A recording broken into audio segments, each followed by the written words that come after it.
Olá, amigos, final de tarde. Estou eu aqui hoje com a minha esposa, a Luciane de Paula. Queremos compartilhar com vocês aqui alguns temas que a gente acaba sempre dialogando, conversando aqui em casa. E hoje resolvemos aqui gravar, talvez ajude alguma pessoa que está assistindo. E gostaria então de compartilhar com vocês um pouco da nossa visão, principalmente aqui daquilo que a Luciana vê de maneira pessoal, particular dela. Como que ela vê as coisas no seu dia a dia. E uma primeira questão que eu queria falar com ela, abordar com ela, é sobre se ela permite que esse vídeo seja compartilhado depois nas redes. Permite sim. Ok, estou tendo a permissão dela, Direito de imagem, senão depois ela me processa, Então vamos dando sequência aí. Uma questão que eu queria abordar com ela é a questão da vida, a vida como um todo. Como que você, Luciana de Paula, lida com a vida no dia a dia, no trabalho, na questão de fé, na questão familiar? Como que você olha para a vida do começo, meio ao fim? Bem, Josmar, a vida é algo muito complexo, Para que a gente tente uma definição dela em conceito, Mas, assim, de uma forma bem prática, assim, pelas minhas experiências durante o meu curto tempo de vida, Eu ainda sou bem jovem, então qualquer tentativa de fazer uma definição seria prepotência, Mas eu já tenho uma caminhada aí e eu acredito que a partir das minhas experiências eu posso fazer algumas observações, Então, para mim, antes de tudo, como cristão, a vida ela é dom de Deus, O princípio da vida é Deus, está em Deus, E como eu a vejo hoje, a vida é algo que tem que ser tratada com respeito, dignidade, antes de tudo responsabilidade, e também como um valor, um bem valioso, Então é dessa forma que eu a vejo hoje, Primeiramente como um dom de Deus e a forma com que eu a trato com responsabilidade. Ok, já que você citou Deus, a palavra de Deus diz: eu vim para que todos tenham vida. Na sua concepção aí, usando essa frase que eu acabei de dizer, você acredita que hoje todos têm vida? Vida no sentido de uma vida abundante? Relacionando, aí eu acho que onde você quer chegar é entre a relação da vida e Deus, Então, a vida em Deus, só é possível quando você tem uma relação diretamente com Ele, Então, a vida e a vida em abundância só é possível para aquele que nasce de novo, E esse nascer de novo que Jesus nos traz lá nos evangelhos só é possível por meio de Deus, Então, não há vida em abundância para quem está longe de Deus. É impossível ter essa relação. A vida e a vida em abundância está ligada a Deus. Eu sou o caminho, a verdade e a vida, disse Jesus. Aí entra uma questão de fé, Para nós aqui que estamos aqui falando em Deus, falando da vida baseada nos princípios aqui cristãos, nos princípios vindos aqui de Deus, assim nós acreditamos. Para isso é preciso ter a fé em Deus, nesse Deus que a gente crê, nesse Deus do Evangelho. Mas para as pessoas que não têm isso, que não têm essa fé, que vivem fora de um contexto digamos assim, religioso, ou melhor que religioso, no sentido cristão, eles não conhecem a Cristo, ou não querem saber de Cristo, ou não procuram a Cristo, nesse sentido não o conhecem, e na maioria das vezes não tem quem os evangelize. Como que você vê isso? Como que poderíamos chegar a essas pessoas que, entre aspas, não têm essa vida em plenitude, porque ainda não conhecem a Jesus Cristo? Bem, Josmar, é uma pergunta um pouco complicada de se trabalhar, porque você veja bem, quem dá a fé, né, é Deus. É o dom. É o dom, sim. Então, antes do homem ter fé, é preciso que Deus trabalhe para isso, né? Então, às vezes alguém pode entender a palavra de Deus e vir a crer, né? A ter esse nascer de novo, porque é o crer em Cristo que faz com que o homem nasça para essa vida e tenha fé e ele esteja convicto e tenha certeza realmente de que Jesus é o caminho, a verdade e a vida, né? Então, ele pode se chegar a isso lendo apenas um versículo da Bíblia, passando por uma situação na sua vida, seja ela difícil, seja ela boa, talvez o nascimento de um filho, né? Ou talvez uma situação ali de tristeza, de doença, né? A pessoa pode chegar a Deus, mas também, como é o nosso chamado de cristão, por meio do anúncio, né?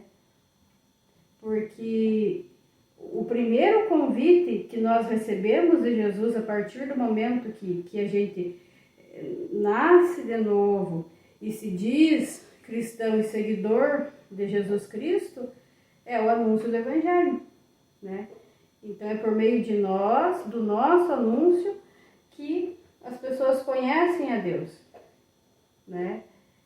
E se elas tiverem o coração aberto para receber esse anúncio, o Espírito Santo trabalha e dá a ela o dom da fé, né? Para que essa semente de certeza, né, de justiça, seja plantada no coração dela, né? Então a fé é dom de Deus, é Ele quem dá a graça de chegar até a pessoa o anúncio da palavra, uma situação que vai encaminhá-la para a fé. Então, antes de tudo, está Deus. Ok. Dentro desse contexto de fé, de Deus, de vida em plenitude, que foi as questões que foi abordada aqui nesses comentários, Deus, vida e fé são os tópicos aí desse contexto que a gente dialogou. Nesse contexto aí cristão, o que é necessário para esse anúncio, para essa pregação do Evangelho a todas as pessoas? É necessário você estar inserido a uma religião, você ir falar de Deus para alguma pessoa através de um contexto da religião, ou você pode fazer isso a partir de uma experiência própria vivida no dia a dia, do teu contexto de fé, já que a fé ela é um dom, ela nasce em você, ela vem de Deus, mas de certa forma ela chegou até você através de algum anúncio, de alguém que chegou até você, seja pela religião, seja por algum familiar, seja por algum amigo, seja por alguma dificuldade que você teve na vida, que em algum momento você parou e Deus falou com você. Então, para que a gente faça esse anúncio às demais pessoas que ainda não estão nesse contexto de cristão, é necessário estar dentro da religião? E uma segunda pergunta dentro dessa mesma, o cristianismo, ele podemos chamar de uma religião? Ou o cristianismo ele não é um contexto religioso para você, na sua visão assim particular? Veja bem, Josmar, quando você trata do conceito religião, você traz para a realidade humana, né? Porque o termo, o conceito religião significa relicare, né? Tudo aquilo que liga a alguma coisa, no caso aqui, a Deus, a religião. Porém, o cristianismo, ele parte de algo bem mais além do que a gente entende hoje na sociedade contemporânea, o mundo moderno, né? Ele está ligado a um plano espiritual. Existe a igreja de Cristo, né? Os eleitos, os escolhidos, aqueles que nasceram de novo, né? Aqueles que receberam a graça da salvação, porque se fizeram humildes, se fizeram sinceros, né? Por meio da graça e por meio do dom, né? De Deus, por meio da fé, né? Então, essa realidade espiritual pode estar presente nas religiões, né? O cristão, ele é chamado a viver em comunidade e ali nessa comunidade partilhar os dons, né? Porém, né, ele não pode fazer dessa comunidade um peso, né? Ou o seu Deus, no caso, Isso. aquele grupo determinado, de determinada comunidade ou determinada placa aqui de igreja, que nós sabemos que temos várias religiões, inclusive aqui no Brasil, muitas, cada uma com um determinado segmento, mas todas Sim. elas em nome de Jesus. Sim. Eu não posso, como cristão, fazer da minha religião o meu Deus. Seria basicamente isso? Ou seja, Deus pode estar fora da minha religião? Claro, com certeza. De uma forma bem prática, quando as pessoas se reúnem em grupos, é natural que elas desenvolvam ali pequenas estruturas de organização, enfim, no caso das religiões, há o desenvolvimento ali de dogmas, né, de preceitos, costumes, tradições, né, mas que para o cristianismo, para essa realidade espiritual, né, que o Evangelho fala da igreja, da esposa, né, do Cordeiro, né, que nada tem a ver. Que a própria Bíblia ela afirma isso. Qual é a verdadeira religião? Sim. Nós vemos isso muito no nosso dia a dia, nesse contexto religioso, as discussões de que a minha igreja é a verdadeira, outro diz, não, a minha igreja que é verdadeira, aparece um terceiro e diz que a igreja dele é a verdadeira. E aí como é que fica isso? Qual é a igreja verdadeira? Em qual delas está a verdade e a razão? Se nós for olhar no contexto bíblico, a Bíblia diz que a verdadeira igreja é aquela que atende o órfão e a viúva. É uma igreja prática. É uma igreja prática, é exatamente isso que eu queria chegar. Olhando para a nossa realidade brasileira, em tantas religiões se dizendo verdadeiras, boas, fazendo convites especiais para reunir as pessoas na comunidade. No entanto, nós devíamos ter um país com uma maravilha, cristão, não tendo pessoas abandonadas, as pessoas estão sendo todas acolhidas por esse cristão, por esse cristianismo que nós temos no Brasil hoje, com 70%, 80% da população se diz cristã. De fato, somos cristãos? Conhecemos a Cristo? Trazemos esse cristianismo para a nossa vida prática? Ou paramos no contexto do ritual religioso, da disputa religiosa, do contexto de apenas o meu grupo sendo o Deus? Eu não tenho essa abertura dentro de um contexto mais amplo de sociedade. Num sentido assim, de misericórdia, de compaixão do outro, dentro daquilo que nós vínhamos conversando. Se eu me considero cristão, se as nossas religiões todas hoje no Brasil se consideram cristãs, e a gente vê essa falta de compaixão com o próximo, com o outro, com aquele que não está no meu grupo, no meu contexto religioso.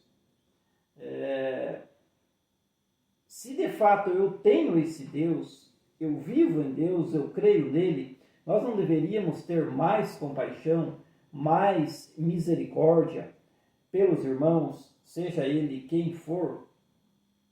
Isso é quase que lógico, né?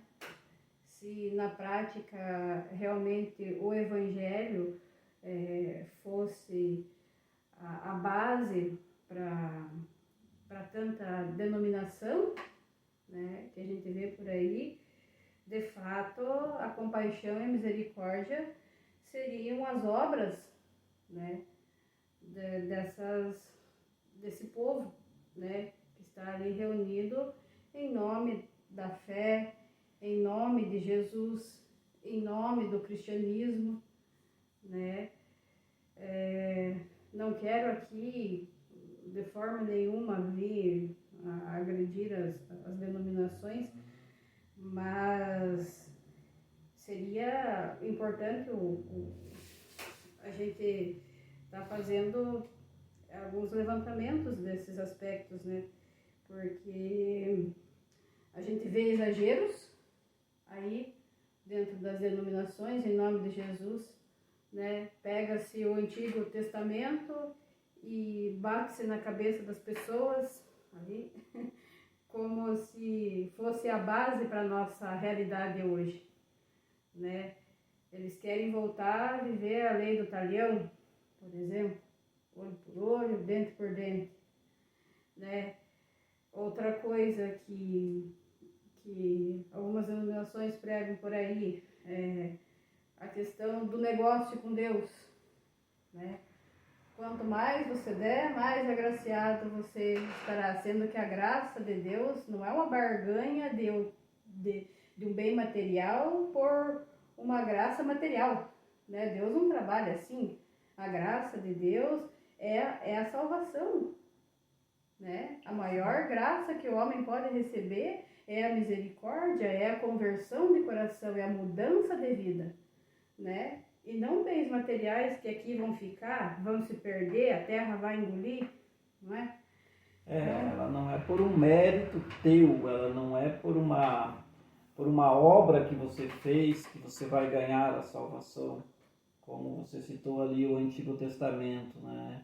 Nós vivemos hoje o Novo Testamento. O Antigo Testamento ele narra aí as profecias, a promessa, a vinda do Messias, no caso Jesus Cristo.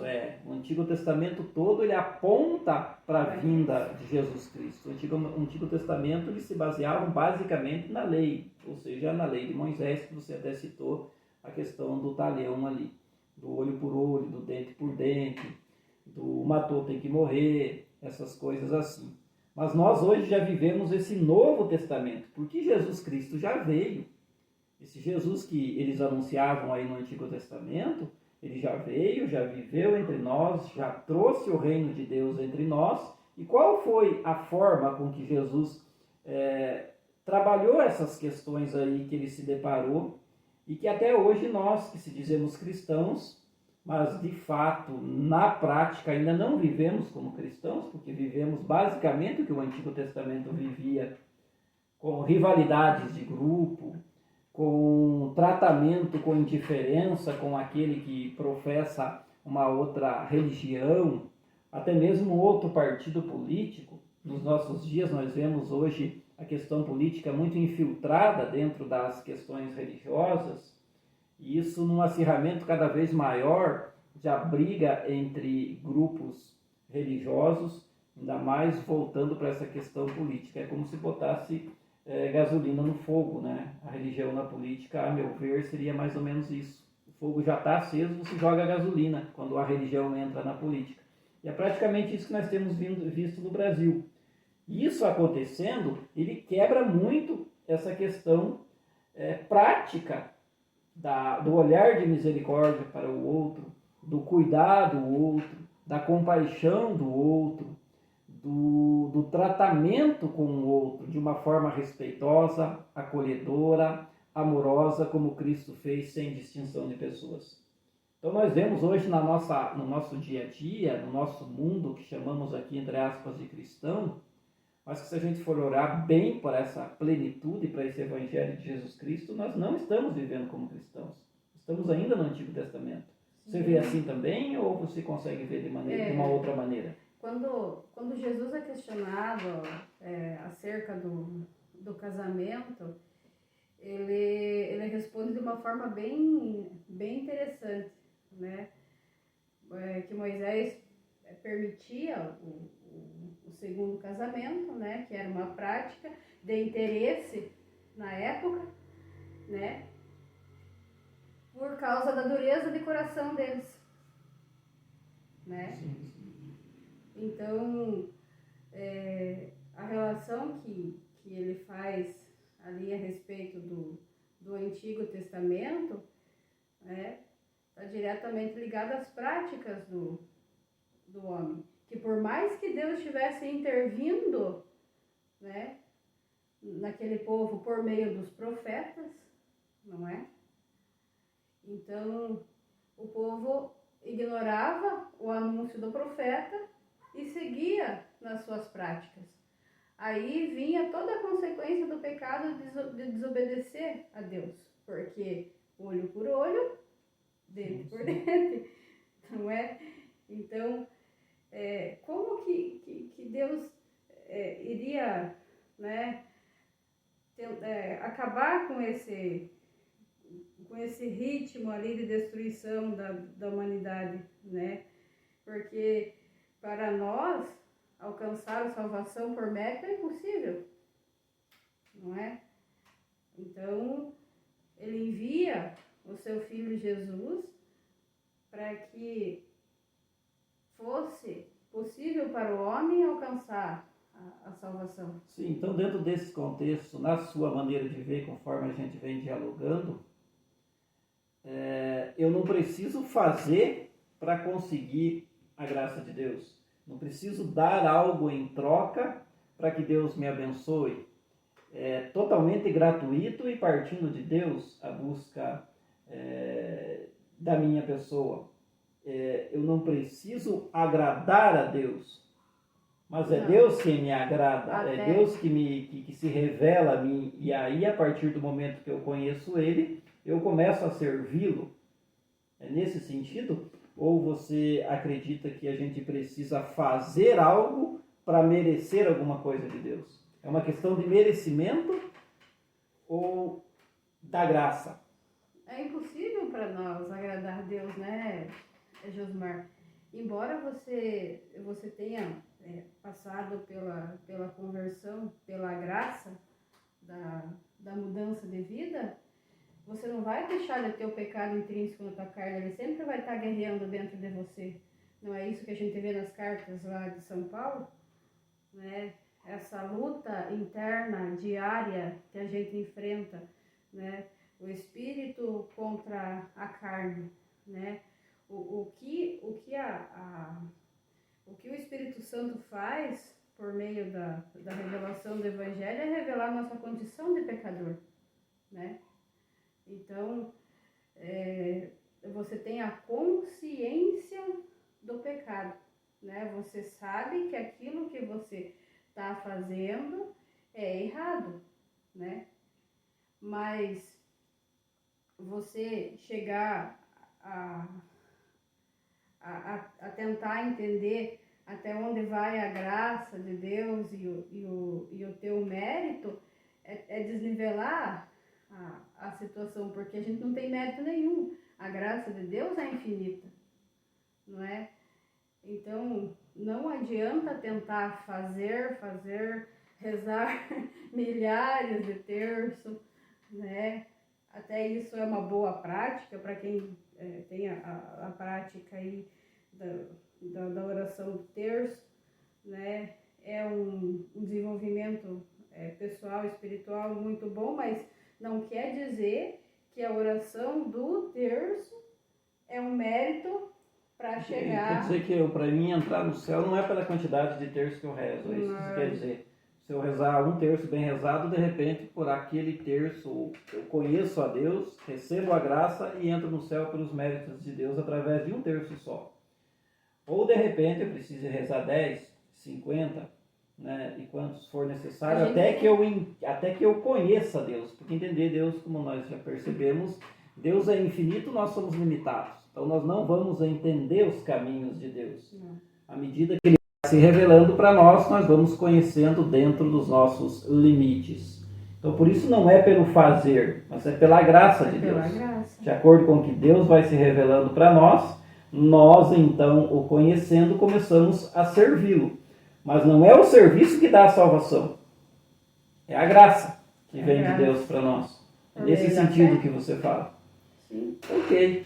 Então, basicamente, para não incomodar muito o nosso vídeo, a gente quis compartilhar com vocês esse pequeno diálogo aqui. E para encerrar, umas últimas perguntinhas rápidas, joguinho rápido. A salvação, então, ela vem pela fé ou pelo mérito? Pela fé, mediante a graça. Pela lei ou pela graça? Pela graça. Nós somos justificados pelo que fazemos ou pela morte de Cristo na cruz? Pelo sacrifício do Cordeiro. Então, olhando para o Brasil hoje, olhando para mim, para você, para a nossa comunidade, para aquelas pessoas que a gente tem contato, somos cristãos ou somos religiosos? A nossa grande maioria é religiosa, nós inclusive. Ok. Então fica aí esse nosso diálogo, Luciana. Eu agradeço a disponibilidade sua por partilhar aqui comigo esse tempo, essa conversa. É claro que de maneira bem simples, digamos assim, leiga dentro do contexto, mas nós não temos aí uma formação, um doutorado, nós não temos aqui teologia, pós-graduação, não, nós temos vida prática, uma caminhada juntos já há algum tempo, temos uma caminhada dentro da religião. O texto, como diz São Paulo, a letra sem a fé é inútil, não é? Se a gente for buscar o entendimento apenas pela letra, a gente se torna fariseu, não é? Então, a gente pega a letra e tenta convencer o outro pela letra. Tenta converter o outro na marra, dentro marra. Do conhecimento aqui intelectual. Isso aí. E não de uma vida prática, de uma relação com Deus diária, de uma experiência, de uma caminhada, de um passar pela cruz e depois estar na ressurreição e você procurar ajudar aqueles que estão passando pelo mesmo caminho. Não é uma coisa muito intelectual de estudo. O estudo é bom, a meu ver. Não sei se você concorda comigo. O conhecer, o buscar através de livros, através de cursinhos, faz bem. Mas a gente corre o risco de ficar muito no psicológico. Eu conheço a Deus. Mas você olha para a prática, a pessoa não tem uma relação com esse Deus que ela diz conhecer. Está todo dentro da cabeça dela. Não traz para o coração, para a convivência, para a partilha no dia a dia. É mais ou menos nesse sentido? Sim, o cristianismo é algo prático, né? É mudança de hábito, né? É uma rotina de vida.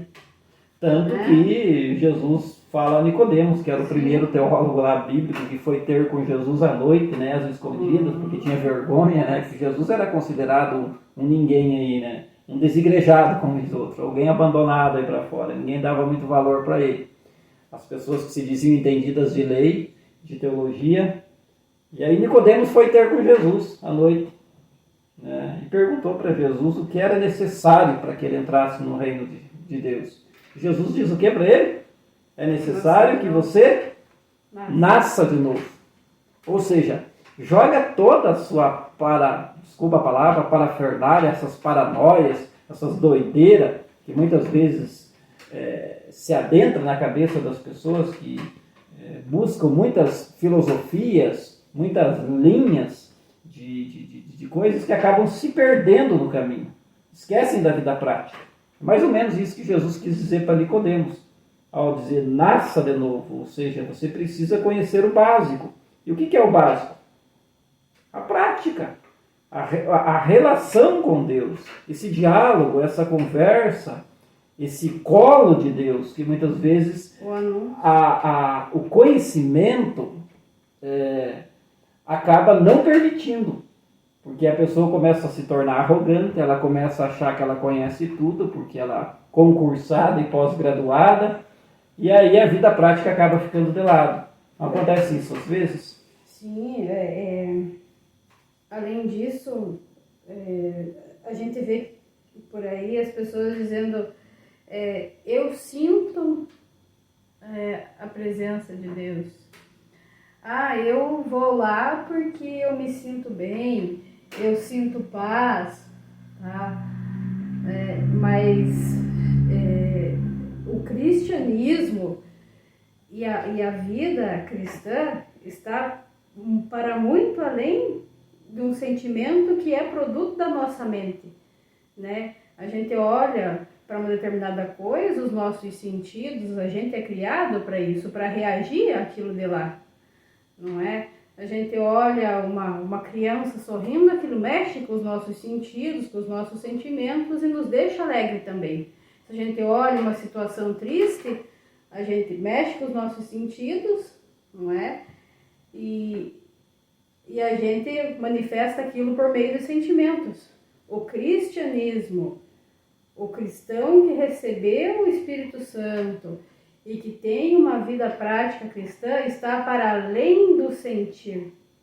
Ele tem uma vida prática. Se ele quer a paz, ele vai produzir a paz por onde ele passa, tal como nos ensinou São Francisco de Assis, né? Ele vai atender o necessitado, basicamente, isso, falando, né? Nós vemos isso na passagem do filho pródigo, né? O filho que saiu de casa, foi, gastou tudo que tinha, depois voltou, o que o pai cristão fez? O recebeu, nem questionou onde ele foi, com quem andou, o que fez, o que tinha feito da herança, com quem gastou o dinheiro, se merecia ou não merecia receber em casa. O pai simplesmente, porque conhecia Cristo, porque tinha um amor verdadeiro, porque amava o filho, o acolheu em sua casa e o recebeu. Isso é cristianismo? Outra passagem que eu acho bem interessante, a do bom samaritano. Exatamente, é isso que eu ia citar. A do bom samaritano, havia um homem caído no meio do caminho, né? Aí passou o sacerdote, passou o levita e passou o samaritano, não Sim, é? as duas religiões top do momento, da época cristã, da época de Jesus, que Jesus era judeu, né? No caso aqui o sacerdote judeu, o sumo sacerdote. O levita, outra religião conhecedora da lei, também forte na época de Jesus. E o samaritano, que era o rejeitado pelas duas. Era considerado impuro, tanto que nenhum deles podia nem sequer conversar com o samaritano. No entanto, nessa citação que você vem colocando, passou o religioso judeu, cheio de compromissos, cuidados dos rituais do culto. Passou o levita, com a Bíblia debaixo do braço, indo para o cursinho de teologia, conhecer a Deus. E nenhum dos dois se preocupou com a vida prática que a gente vinha falando, que era atender aquele que estava necessitado no momento. Quem é mesmo que atendeu? O samaritano, que era considerado um ninguém pelos dois. E você vê, o Evangelho é muito sábio a forma com que foi colocada essa situação, porque ele não diz quem estava caído no meio do caminho. Se era uma boa pessoa, se era uma má pessoa, se era um bandido. Se era um judeu, se era um levita ou se era um samaritano isso também, aí, né, no caso. Então ele não dizia, ele só diz, havia um homem caído no meio do caminho. Que poderia ser qualquer um de nós. Exatamente. Né, trazendo para a nossa realidade. Então, não é porque eu passo... A nossa sociedade hoje está escalonando a quem deve socorrer. Né? Sim, dentro do grupo. É católico, está dependendo, precisa de alguma coisa, participa da nossa comunidade e vamos atender. Se é alguém de outro grupo, outra comunidade, outro partido político, outra linhagem, a gente quer mais dentro do que a gente tem visto hoje no nosso dia a dia e do chamado cristianismo moderno, aqui o pós-moderno já, né?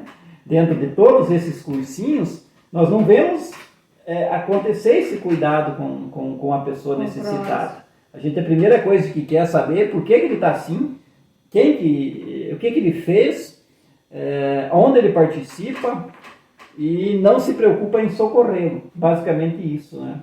Então esquece da vida prática e traz tudo para os costumes, para as religiões. A gente está preso às aparências. Às aparências, exatamente. Se tiver uma boa aparência, se tiver bonitinho participando da igreja, então a gente socorre.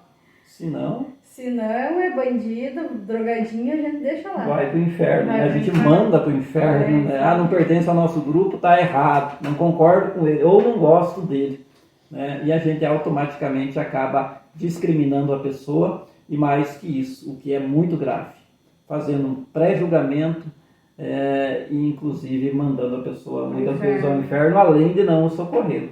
Então isso é triste no nosso dia a dia, a gente vê muito isso, né? O mais triste é que esses, a gente pode chamar aí de fundamentos,